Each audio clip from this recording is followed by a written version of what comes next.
পার্থক্য হচ্ছে আমাদের চিন্তা। তুমি যত বড় চিন্তা করতে পারবা তুমি তত বড় হতে পারবা। চিন্তার ভিন্নতা ইজ ভেরি ইম্পর্টেন্ট।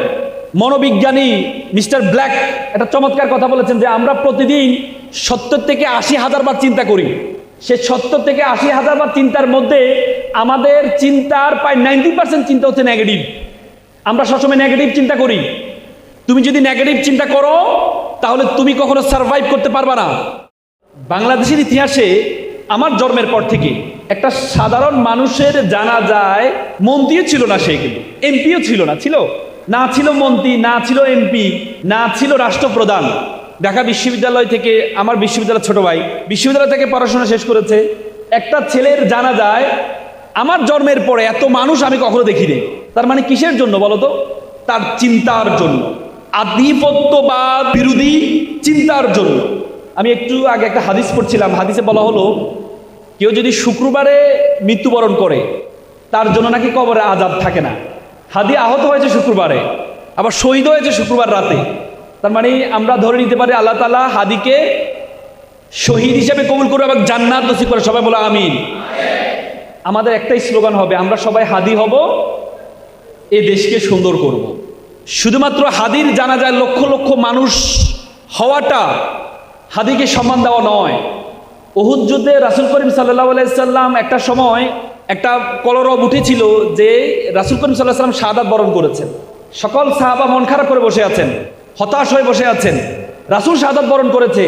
তখন তাদের সাথে একজন সাহাবা ছিলেন, আনাস ইবনে নদর রাদিয়াল্লাহু তাআলা আনহু। তিনি বললেন, তোমরা মন খারাপ বসে আছো কেন? বলে যে আমাদের রাসূল শাহাদাত বরণ করেছে, তো আমরা আর কি করব?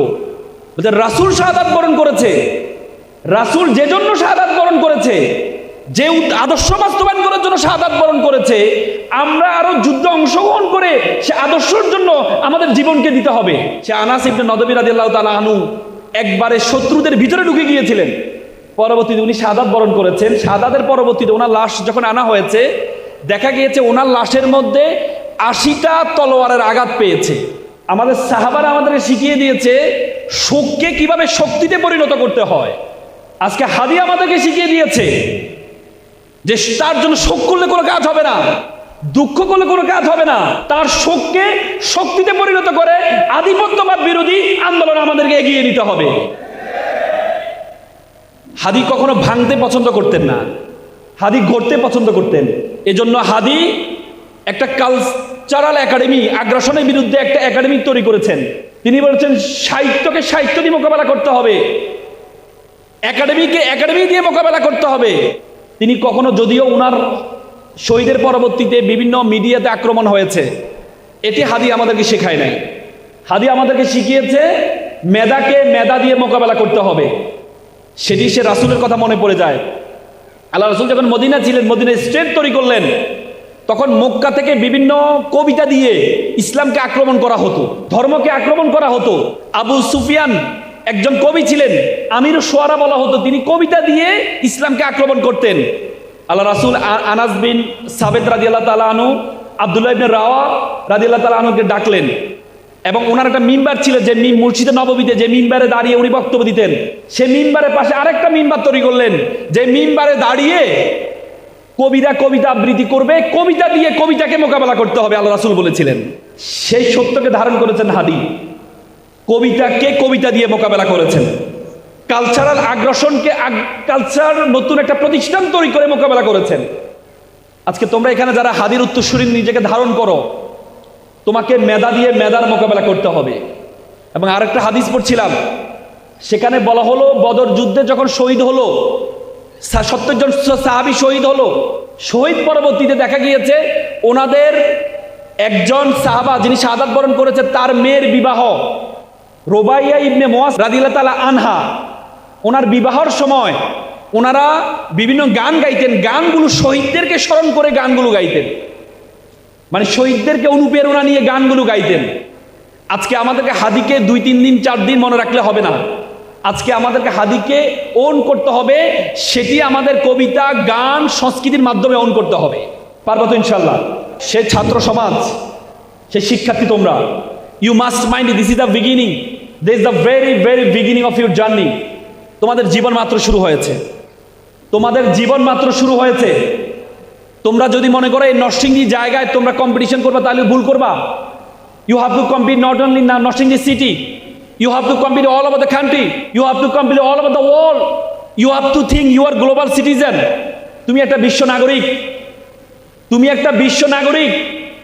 তোমাকে বাংলাদেশের বাইরে চিন্তা করতে হবে। দেখো, আমি তোমাদেরকে 3টা টি এর কথা বলবো, 3টা এল এর কথা বলবো, যোগ্যতার কথা বলবো। প্রথম টি for thinking, it's a very important. চিন্তার ভিন্নতা, চিন্তার ভিন্নতা ইজ ভেরি ইম্পর্টেন্ট। মনোবিজ্ঞানী মিস্টার ব্ল্যাক একটা চমৎকার কথা বলেছেন যে আমরা প্রতিদিন 70 থেকে 80,000 বার চিন্তা করি। সে 70 থেকে 80,000 বার চিন্তার মধ্যে আমাদের চিন্তার প্রায় 90% চিন্তা হচ্ছে নেগেটিভ। আমরা সবসময় নেগেটিভ চিন্তা করি। তুমি যদি নেগেটিভ চিন্তা করো তাহলে তুমি কখনো সার্ভাইভ করতে পারবে না। তোমাকে বলেছি তোমার নামের সাথে সিংহ আছে, তোমার কলেজের নাম উদয়ন। উদয়ন মানে হচ্ছে নতুন সূর্যোদয়, নতুন কিছু মানুষকে দেখানো। সে উদয়ন কলেজে তুমি শিক্ষার্থী, সে নরসিংদী তুমি সন্তান। তোমার চিন্তা থাকবে, প্রসারও থাকবে বড়। তোমরা দেখো ভ্রমর, আমরা যে ভ্রমর দেখি, বায়ুশাস্ত্রবিদরা বলেন ভ্রমরের যে ডানা আছে, ডানার আলোকে ভ্রমরের যে ওজন, এই ওজনের আলোকে ভ্রমণ চলার কথা না, উড়ার কথা না। কিন্তু ভ্রমর সেটা জানে না, এই জন্য ভ্রমর দিব্যি উড়ে বেড়ায়। তোমাদের চিন্তাটা পরিবর্তন করা দরকার। তুমি যদি চিন্তার পরিবর্তন না আসে তাহলে তুমি কখনো বড় হতে পারবা না। আমি তোমাদেরকে একটা এক্সাম্পল কানেক্ট করি। একবার একটা এলাকায় একটা ঈগলের ডিম একটা ব্যক্তি চুরি করে নিয়ে আসলো। চুরি করে এনে ডিমটাকে সে মুরগির খোয়ারে রাখলো। তো মুরগির খোয়ারে রাখার পর মুরগি তা দিল, তা দেওয়ার পর ডিম হলো, মুরগির ডিমও হলো, ঈগলের বাচ্চাও হলো।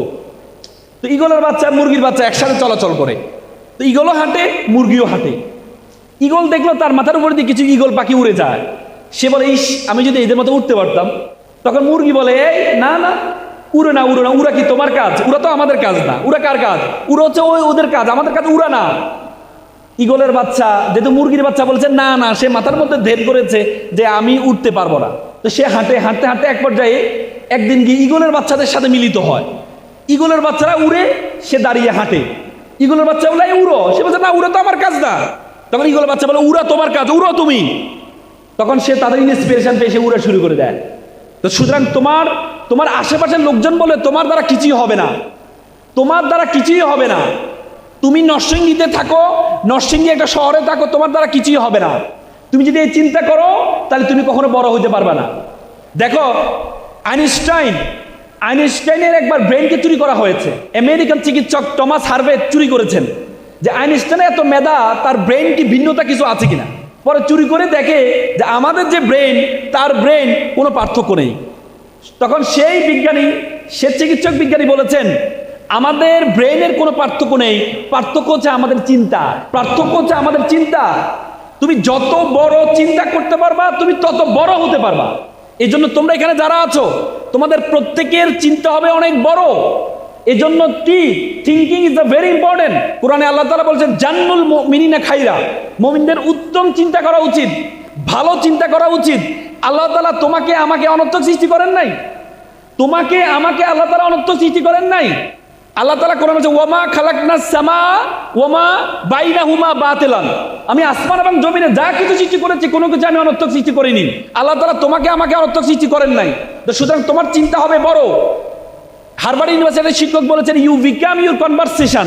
তুমি যেটি তুমি বলো, তুমি সেটি বলা হয় তাকে। মানুষের ব্রেন হচ্ছে মানুষের সবচেয়ে বাধ্যগত সার্ভেন্ট। তুমি যদি ব্রেনকে বলো তুমি সেরা, তোমার ব্রেন বলবে ইয়েস স্যার আপনি সেরা। তুমি যদি তোমার ব্রেনকে বলো আমি সেরা নয়, আমার দ্বারা কিছুই হবে না, তোমার ব্রেন বলে ইয়েস স্যার আপনার দ্বারা কিছুই হবে না। তুমি যদি তোমার ব্রেনকে বলো আমি একা, তোমার ব্রেন বলে ইয়েস স্যার আপনি একা। তুমি যদি তোমার ব্রেনকে বলো আমি যেহেতু একা, জীবন দেখে লাভ নাই, তোমার ব্রেন বলবে ইয়েস স্যার আপনি একা, জীবন দেখে লাভ নাই, কি ফিট আপ, কি গোয়িং অন, সুইসাইড করেন। তখন আমরা আত্মহত্যা করি। এই জন্য তোমার ব্রেন, এই জন্য এপিজে আবুল কালাম সকালে ঘুম থেকে উঠে সবসময় 5টা বাক্য বলতেন, আই এম দ্য বেস্ট, আমি সেরা, আই এম দ্য উইনার, আমি বিজেতা, গড ইজ উইথ মি, সৃষ্টিকর্তা আমার সাথে আছেন, টুডে ইজ মাই ডে, আজকে আমার দিন, আই ক্যান ডু ইট, আমি যে কোনো কিছু করতে পারি। এই 5টা বাক্য বলতেন। এই জন্য তোমরা এখানে যারা আছো, তোমরা সবসময় বলতে হবে তুমি সেরা।